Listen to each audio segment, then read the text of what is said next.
Okay, so I've had my car for pretty much a year now, so I thought it was time just to do a 1-year ownership experience. I bought it in November last year off a forum member of the Facebook group Smart Owners Club. I've talked about before, he lied about a couple of things. So the water pump was leaking. He hid that by putting carpet down underneath the car. I mentioned before I should have spotted that. But anyway, moving on swiftly. Overall, the car's been absolutely incredible. It's cost me a lot more than I thought it would, and I'll come on to that shortly. But it's been an absolute pleasure to use, and I'll be keeping it for at least another year and a bit, I would have thought. It's a lot more practical than people get it credit for. It has a far higher spec than its age would suggest. So things that I wasn't expecting when I started doing the investigations on this car were hill, I don't exactly know what it was called, but when you depart from a hill, it holds the car in position for around 2 seconds. So you've got time to put your thrust on the accelerator and pull away without the car rolling backwards. Obviously, you've got air conditioning, heated seats, auto lights, auto wipers, heated mirrors, cruise control. It's a far better spec than I thought they were going to be for the age of the car. So mine's an exclusive edition. I think it's actually one of the last ones that came out of the factory. There is a chassis number somewhere on it, but it is very late in the run. With these cars, they basically just put everything on them. So you can see it's got the body coloured parts down here as opposed to having the kind of matte plastic finish, which a lot of them have. And like I say, I think they just chucked every single option at the car when they were doing the last run of them. As I have mentioned before, if you are going to buy one of these cars, I really do think you should join the Smart Owners Club on Facebook. A huge amount of people on there with a huge amount of knowledge, and it is very helpful. Also, Evolution, there is an annual subscription for it, but it helps you do fixes yourself if you're mechanically inclined. Some of the small things I'm willing to do, but for the bigger things, I do take it to a mechanic. But if you are pretty decent on the tools, then definitely go on there because there's a huge amount of work on there. Information on there to help you.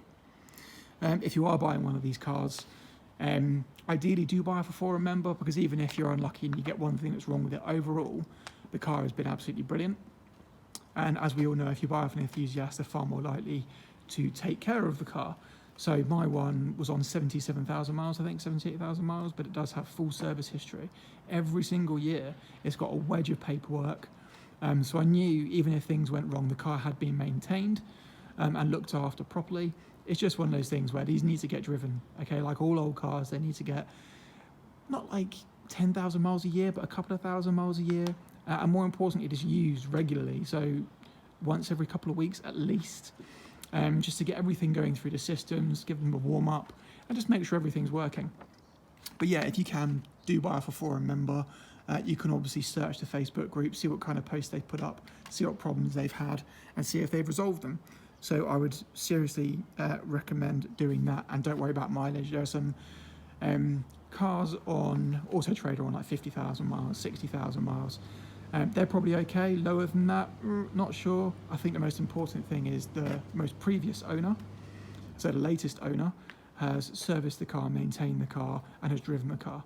So mine's on just over 80,000 miles, I think now, and yeah, absolutely no problems with it at the moment. Touch wood and all that. So what I will say as well is actually, not too long ago, I did my first very long trip in it since I purchased the car.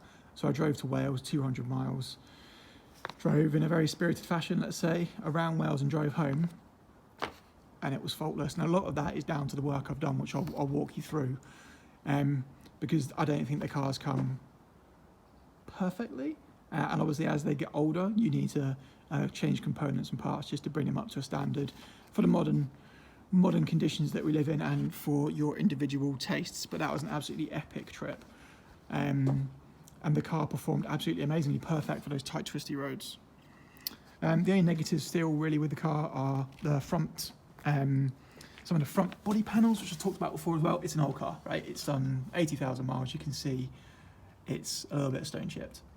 On the front, someone's done a pretty poor paint job on this. You can see it's kind of a, almost not matte, but Not very well done. It's easy to remove that and get that redone. I'm not sure if I will, but it's possible. And then a couple of the wheels, again, the previous owner, or whoever it was, didn't do a brilliant job refurbishing them. Where is it? There's a tiny bit of bubbling. There you go. You can just see some bubbling in here, but it hasn't split or cracked or anything like that. So a little bit frustrating, but not the end of the world. So I did pay a premium for mine, I think, but I think it's probably gone up in value, if anything. So I paid £5,700 for this, but I think you'll see why shortly. That's not only is it this particular spec, but it's got a few nice bits to it as well. I have spent a bit of an eye-watering amount on it since I bought it. So I spent just over £3,000 on the car in a mixture of doing repairs that I had to do and changes that I wanted to do that just didn't need to be done. If you owned the car, you could have easily got away with spending, what did I spend? I think £895 on stuff that I absolutely had to fix. The rest of it was choice. So I could be sitting here with the car as I bought it, only £895 in, but because I'm a complete muppet, I've spent £3,000.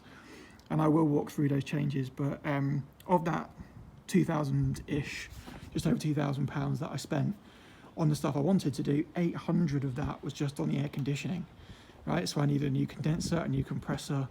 I had it diagnosed twice. I had a new return pipe, and it's been regassed 2 or 3 times, obviously, during that process as well. So it's cost me about £800, so almost half of that cost was doing the air conditioning. And for me, that is really important. We've just in England gone through a summer where we've had 34, 35, 36 degrees, and not just for like a day, for quite a few days. And then now we're into the winter, the ability for it to just demist the car. It's pretty important for me as well, because I do use it to pick up my daughter from school. And it's just nice to have it demisting as opposed to getting all bunged up with steam. So the other things that I've had to fix on the car, since it's broken, are, water pump, as I mentioned. I've also had to put a new battery in.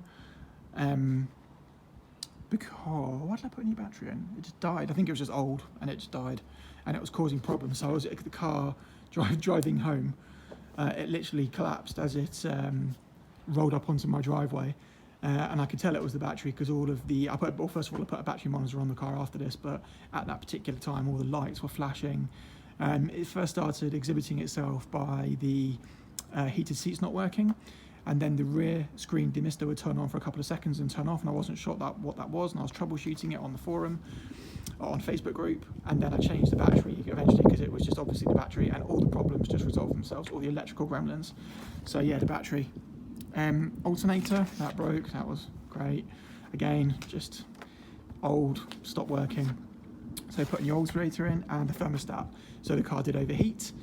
And that was just because I think it was just lack of driving it. So the thermostat was just jam closed. So it wasn't opening up to allow the coolant around the engine to cool it. So put a new thermostat on. So yeah, what we're talking about there, thermostat, alternator, water pump, battery, that's it. So I could have easily left it at that, but I didn't. So I will just walk you round the car and try and recall, finger in the way, exactly what I've done. I do have a full list, but we'll see how I get on. So typically I don't have, my car lives in here on a trickle charge, by the way. There you go, you can see where the fluid leaked out when I first bought it. So my car is garaged, so leaks aren't a huge issue for me. What I will say as well is the practicality of this thing, people really underestimate it. So I've done a weekly food shop for a family of 3, and I'd also included my big sister in that. And this is far deeper than people give it credit for. So while we're here, one of the changes I have made, that's my trickle charger connection. I did also have the car detailed. I'll just show you the rear boot as well, actually, because that's actually pretty decent. Although I'm sure you're all aware, if you put anything in the boot, be aware for it to get hot, so just be careful with what you put in. But again, it's a decent size. Originally as well, I thought this was a strut brace. It's not. It's basically to stop luggage going forward and colliding into the people in front of you. So, let's get on to some of the things I've done then. So I've talked about mechanical replacements and fixings. One of the things everyone is very aware of with these cars are the leaks, typically from here, the other side, and it comes in all around here and around the mirror and then leaks down here. So I have a leak here that is nowhere near as bad as lots of people seem to, with the car getting absolutely soaked on the mats front and back. So I have the newer mirrors, so I have put silicone sealant just along here to get rid of the potential ingress of water there. I've also sealed the bottom, I've done this on both sides.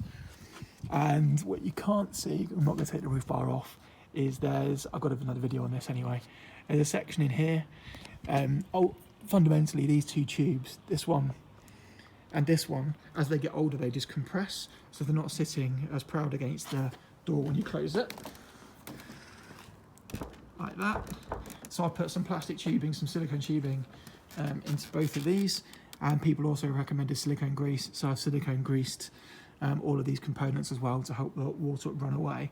I haven't had it leak since, but if I'm honest, it hasn't been truly tested in torrential weather because I don't often get caught out in torrential weather.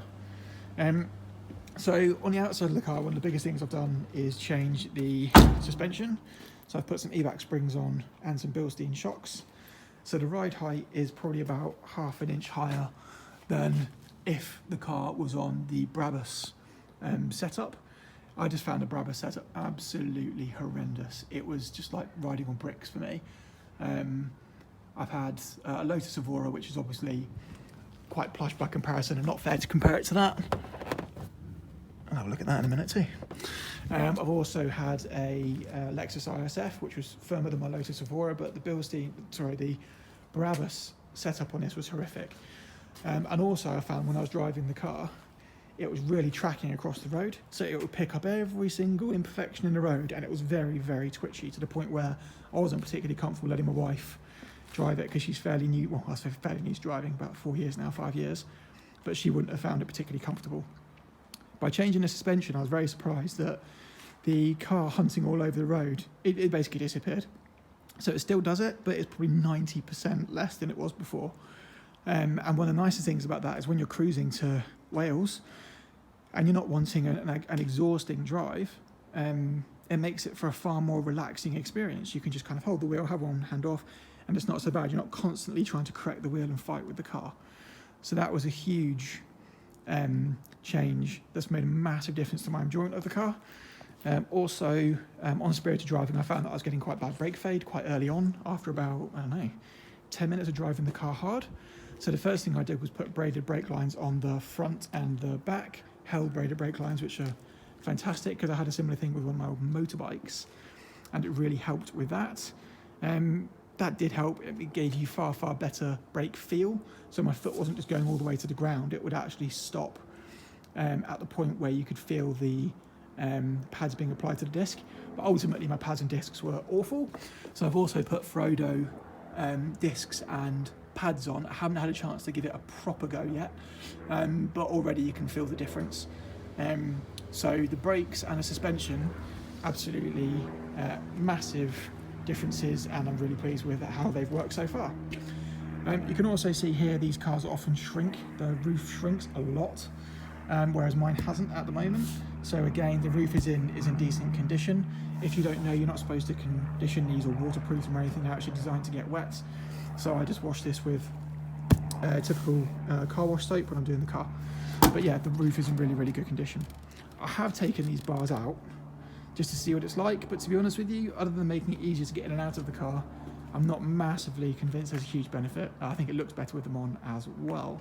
And I do, fortunately, have the clips to store them in the front, so when I do want to take them out, if I do, I can just clip them into the front of the car.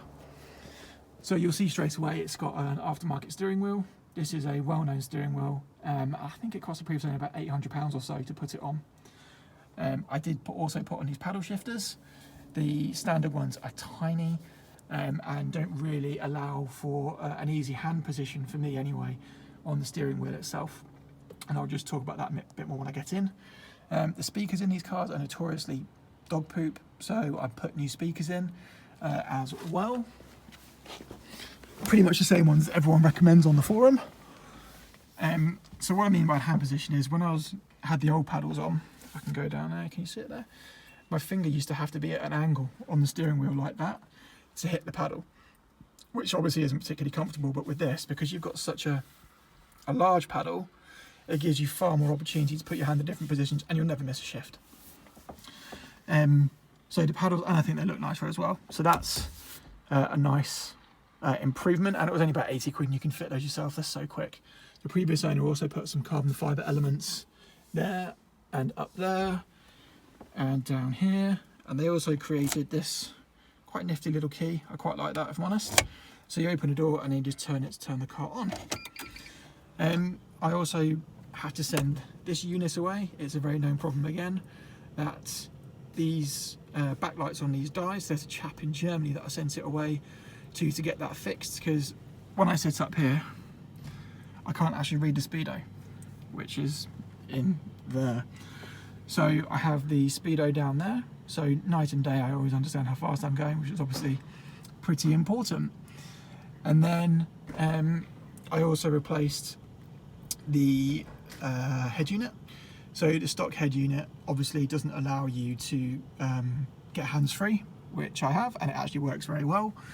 And the aerial wasn't picking up very good signal, and now it just connects to my phone. I can play my music, so my phone sits up here. I've got a little charging cable down here, and I can get really good quality sound just through those new speakers, the head unit, and it just modernises the car and brings it up to a decent level compared to where it was when I bought it. I did also replace this switch because obviously it had been used quite a lot and the plastic was starting to rub off here, so I've replaced that as well. What else have I done in here? I think that might actually be it, but you can see it's armrest, which is brilliant when you're cruising to motorway. That was really useful to motorway, on the motorway when I was going to Wales. My daughter, as I mentioned, comes in here quite a lot. You don't have a lot of storage in here. You've got a bit down here, which when I'm going out with my mate and I'm on walkie-talkies, the walkie-talkie kind of sits in there and the cable goes up to my ears. And then you've got a small glove compartment, cloth, earbuds in case you need them. Haven't used them yet. I thought I might need to for Wales, but didn't. Just some sunglasses. And what is actually quite nice, which I didn't think would be here, is a cup holder. So that's where a bottle of water goes. That's actually been far more useful than I ever thought it would be. And on this, you've got your typical kind of trip computer. Oh man, the MPG on this is ridiculous. So when I went to Wales on the way there, I managed, was it 68 MPG on the way up? And overall for the whole trip, it was around 50 MPG. So yeah, the MPG on these is absolutely insane. So other than that, I think I'm good. Like I say, my biggest expense has been getting the air conditioning fixed. But for me, that was a must. So the values of the car seem to have actually gone up a fair bit since I bought this. So this would probably be selling for around 7.5 now, judging by the current market. So even though I spent some money on it, I'm kind of okay with that, I think. Everything works on the car, every single button, heated seats, rear window demisting, aircon. I don't actually have any plans for the car now. I'm just going to enjoy it, just use it. My daughter loves it, especially with the roof down. Yeah, I just plan to enjoy it. It's a really fun, surprisingly practical, well-spec'd, and I think really good-looking car. I think for its age, I think it's aged ridiculously well. It gets way more attention than I ever thought it would. Again, when we're in Wales, when I go out with my friend, he often says that I don't see it, but he sees people looking at the car. I have seen kids look around. I get a lot of thumbs up. One kid, when I was pulling out of a junction, just stood, looked at me, mouth open, and gave me a massive thumbs up. So from an ownership experience, from that point of view, it's really good as well. It's cheap to tax. When it does break, it's actually pretty cheap to fix, although it's getting harder to find parts now. And it's cheap to insure. So it's a very good little package. It's a very enjoyable car to have. If you have any questions, I appreciate it. I've just got 20 minutes. Obviously leave them in a comment and I'll try and answer them. But yeah, it's It's a great little car, and I'm really pleased I bought it. Just do your research, buy from an enthusiast, and don't skimp. It's worth spending a little bit more to get a car that's sorted. Okay, cheers.